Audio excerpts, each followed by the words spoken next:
Across the North Atlantic, a $12 billion revolution is quietly taking shape. On Canada's rugged eastern shore, giant wind turbines rise above the cliffs of Newfoundland, each one wired to fuel a new hydrogen economy. 6,000 kilometers away, in Portugal's deep-water port of Sines, construction cranes are preparing terminals designed to receive that very same fuel.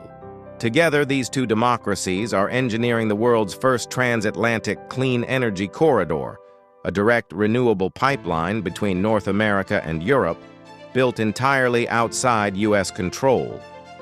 While Washington debates tariffs and legacy oil projects, Ottawa and Lisbon are building something measurable: ships, cables, and ports that will anchor a generation of green trade. In 2025, both governments formalized their cooperation through a Clean Energy and Hydrogen MOU, an agreement Bloomberg NEF estimates could mobilize over $12 billion in public-private investment by 2030. This isn't a defense pact or a talking point. It's industrial diplomacy, turbines, terminals, and data lines turning ideology into infrastructure.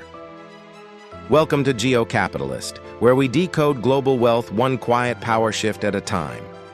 Today, we uncover how the Canada-Portugal-Atlantic Pact is reshaping energy markets, creating high-tech jobs, and proving that mid-sized democracies can out-innovate superpowers. If you value fact-driven analysis, subscribe now, because the future of power is already moving across the Atlantic. For centuries, the Atlantic was a frontier. Now it's a bridge, and Canada and Portugal are the architects. Each sits at a strategic edge. Portugal anchors Europe's western coast. Canada commands the northwest shelf. Between them lies a trade route that bypasses congested northern ports and every major U.S. choke point. Lisbon's port of Sines, Europe's deepest Atlantic terminal, is being upgraded to handle next-generation hydrogen carriers and autonomous cargo ships. On the Canadian side, Port Argentia in Newfoundland is transforming into a green export hub with compression and ammonia conversion plants financed through Export Development Canada and AICEP. Timing is everything. The International Maritime Organization's new carbon rules are forcing shippers to cut emissions or lose contracts. The Atlantic Corridor offers compliance and profit, shorter routes, green cargo, and stable partners. For Canada, it means freedom from U.S. East Coast bottlenecks. For Portugal, it cements its role as Europe's southern energy gateway. According to Oxford Economics, the corridor could support €10 billion in annual trade by 2035 and thousands of maritime and engineering jobs. What once separated continents is becoming a shared economic engine, driven by wind, data, and pragmatic trust. At the heart of this pact lies hydrogen, the molecule the International Energy Agency calls the backbone of industrial decarbonization. Portugal's Hydrogen Valley Sines initiative, led by EDP and Galp Energia with EU support, is investing over €3 billion in electrolyzers, pipelines, and storage. Across the ocean, Canada's Everwind Fuels and World Energy GH2 are channeling roughly $15 billion Canadian into Nova Scotia and Newfoundland projects. Joint feasibility studies completed in 2025 confirmed that shipping hydrogen as ammonia across the Atlantic is commercially viable by 2028.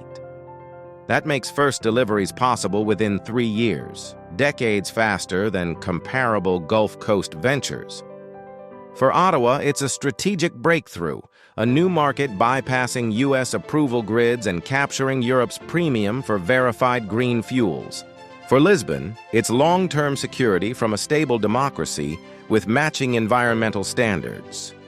Even if Portugal sources just 20% of its imports from Canadian suppliers, annual trade could surpass $3 billion Canadian, sustaining more than 5,000 direct jobs in Atlantic Canada. Add shipbuilding and insurance, and the impact multiplies. The U.S. still dominates LNG, but Canada and Portugal are quietly scripting the next chapter of energy: clean, bilateral, and impossible to sanction. Beneath those same waves, another current is forming. Data. Portugal already hosts the Ela-Link cable linking Europe to South America. Now, Canadian telecom consortia and Portugal's Altus Labs are drafting plans for the Atlantic Link, a fiber optic route from Halifax through the Azores to Sines. This would become NATO's first secure data corridor connecting North America to Southern Europe without touching U.S. territory. It safeguards financial transactions, defense research, and AI networks while opening new markets for cloud computing and fintech. Both governments back the concept through innovation programs. Canada's Ocean Supercluster and Portugal's startup Lisboa signed an MOU in 2025 to share marine tech and digital infrastructure talent. The submarine cable industry, valued above $20 billion in 2024, is expanding nearly 9% per year. Analysts expect a Canada-Portugal route could generate hundreds of millions annually in bandwidth leases and specialized employment. Just like the hydrogen corridor, this digital artery embodies sovereignty by design, secure, sustainable, and independent. Alliances today are built not on ideology but on interconnection. Canada provides reliability. Portugal provides reach. Together, they ensure the world's most valuable commodity, information, flows freely, without a Washington switchboard. Ports are the hardware of diplomacy.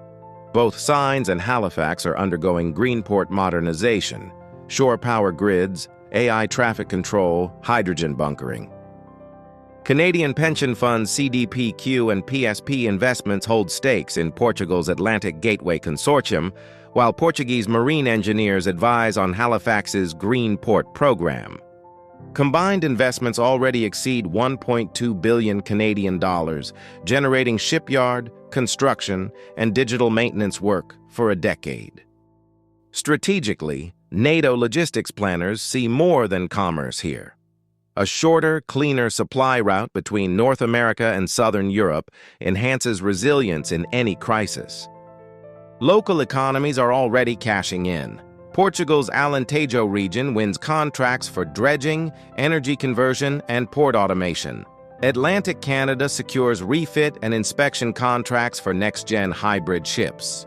Every vessel powered by green ammonia or hydrogen cuts thousands of tons of CO2 per voyage.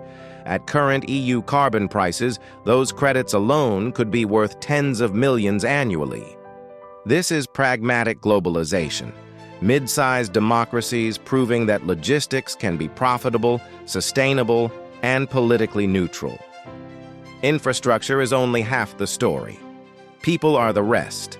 The Atlantic Mobility Program, launched 2025, funds 500 student exchanges yearly in renewable engineering, oceanography, and AI logistics. Universities in Lisbon, Porto, and the Algarve now partner with Memorial University and Dalhousie to offer dual degrees in hydrogen technology and coastal management.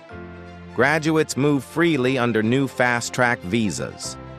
Canada's Portuguese diaspora, about 480,000 strong, acts as a living bridge, running logistics and engineering firms that now link directly to Sines. For Portugal, that community is a competitive edge, bilingual professionals already embedded in Canada's market. For Canada, it's a gateway into Southern Europe's investment networks. Both nations share maritime DNA, democratic stability, and global outlook. Educational diplomacy ensures this pact lasts beyond politics. Terminals and cables can be built in years. Trust takes generations, and both governments are investing in that invisible infrastructure. By 2025, Canadian and Portuguese firms had announced over 4 billion Canadian dollars in joint projects across energy, logistics, and tech. Hydrogen construction on Canada's east coast already employs 6,000 workers. Portugal's Sines complex, another 4,000. Add 2,000 digital sector jobs from the Atlantic Link project, and total employment tied to this corridor surpasses 12,000. Development banks expect that figure to double by 2030 as trade volumes grow. Housing, hospitality, and advanced manufacturing benefit downstream. For policymakers, this is tangible prosperity. Wind farms on the horizon, ships in port, and salaries paid in local currency. Export Development Canada and Portugal's Banco de Fomento have created a €500 million co-financing program so small suppliers, not just multinationals, capture value. It's a modern growth model: decarbonize, digitalize, democratize.